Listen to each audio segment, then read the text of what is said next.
For Michigan tonight is mourning the loss of State Representative John Kivela. He's being remembered as a passionate champion for the UP and her people. One day after the 47-year-old's apparent suicide, TV6's Ansley Watson talks to those who knew the man that made the UP a better place.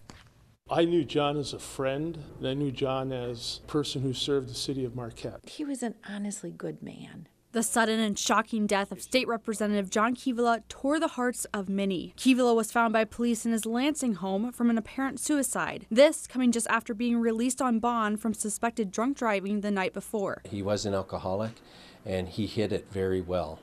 In all the years that I knew John, I never saw him.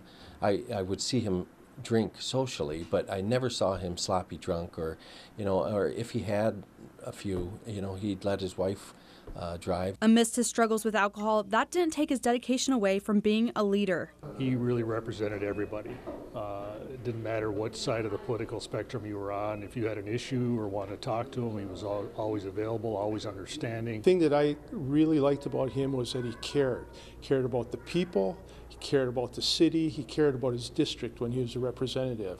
When a person comes to sit on the board of trustees of a nonprofit, they have to be willing to really dedicate themselves to that organization.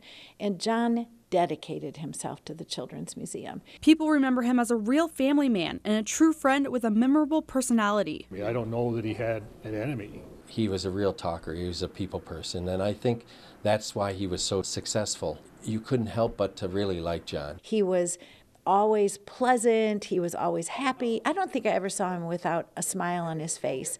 John Kivela was a husband, a son, a father, a mayor, a state representative, but most importantly in this community's eyes, they see him as a servant. Reporting Marquette, I'm Ansley Watson for TV6 News.